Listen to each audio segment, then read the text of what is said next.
Je suis un vase dans lequel le Seigneur doit déposer des choses.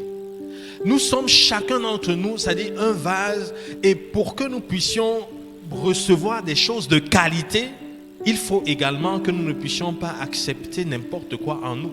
Si je suis un plat qui accepte de la boue, on ne mettra pas des choses importantes à l'intérieur. On mettra ce qui ressemble à ce que j'accepte habituellement. Mais si je suis un plat en or, on ne mettra que des choses de grande valeur à l'intérieur. Et le Seigneur voudrait que notre vie ressemble effectivement, c'est-à-dire à un vase d'honneur et non un vase d'usage vil. Et nous avons également Tite chapitre 1 verset 9, attaché à la vraie parole, telle qu'elle a été enseignée, afin d'être capable d'exhorter selon la saine doctrine et de refuter les contradicteurs. Ici, l'apôtre Paul, écrivant à Tite, essayait de faire comprendre à quoi doivent ressembler.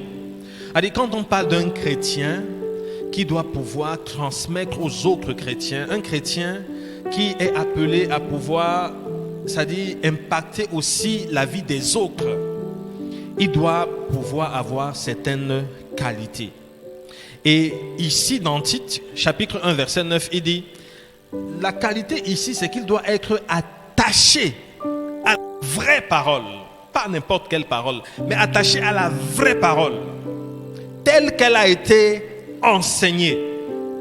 Ça veut dire quoi? Ça veut dire qu'il faudrait qu'il puisse être là à recevoir l'enseignement.